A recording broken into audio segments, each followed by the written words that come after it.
lá, galera, eu tinha dado um exemplo de espaço métrico, mas eu dei um exemplo meio incompleto. Porque eu trouxe realmente um fato, mas o exemplo não cumpriu tudo o que eu gostaria. Então, só relembrar, se trata do British Railway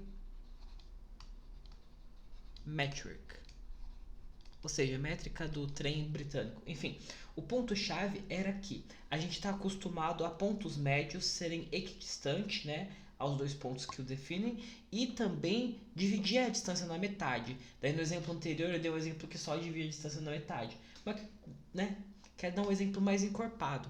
Então, como eu citei no comentário do anterior, que fica assim: se eu defino, né, o ponto A como sendo 3, 0 e o ponto B como sendo 5, 0, né?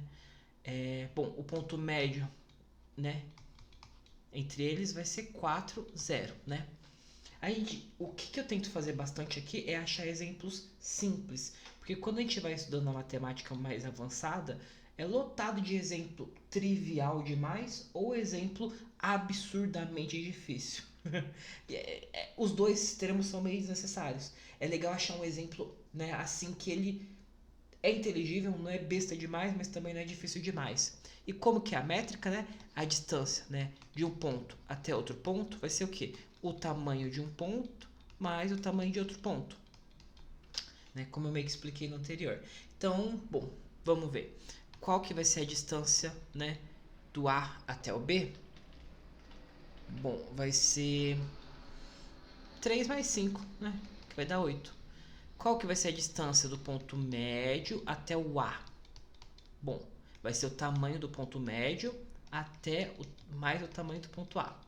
Lembrando que essa definição vale sempre que a gente está medindo a distância de pontos distintos. Quando é a distância de um ponto para ele mesmo, a gente fixa como 0. Bom, o tamanho do ponto médio é 4, o tamanho do A é 3, vai dar 7. Beleza. E a distância do ponto médio até o B vai ser o tamanho do ponto médio mais o tamanho do ponto B.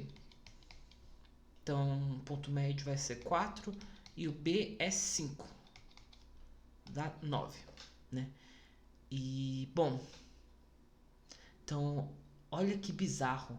A distância do ponto médio até o B deu maior do que a distância do A até o B. Bizarro, né?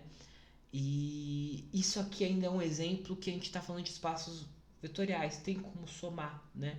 Somar, subtrair. Dá um exemplo besta, né? Trivial, que seria onde nem dá para definir ponto médio. Então, se você tiver um espaço métrico definido por 0, 1, 2, 3, né? Os números naturais. E a distância entre eles, coloca xy não, vamos lá. A, B, coloca a distância entre eles como sendo um menos o outro, né? A menos B. Você pode dizer, é fácil, porque são números, eu posso somar. Calma. Quando a gente define o espaço métrico, a gente não define uma soma junto. Não necessariamente. Poderia ser qualquer objeto. É que aqui a distância eu coloquei um menos, dá a impressão que a gente pode fazer operações, né?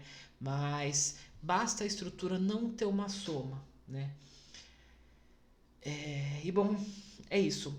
O ideal é você ter pelo menos um exemplo não trivial da coisa, porque daí você consegue montar. Se tem um, tem dois, a gente faz a indução e a gente vê que tem infinitos.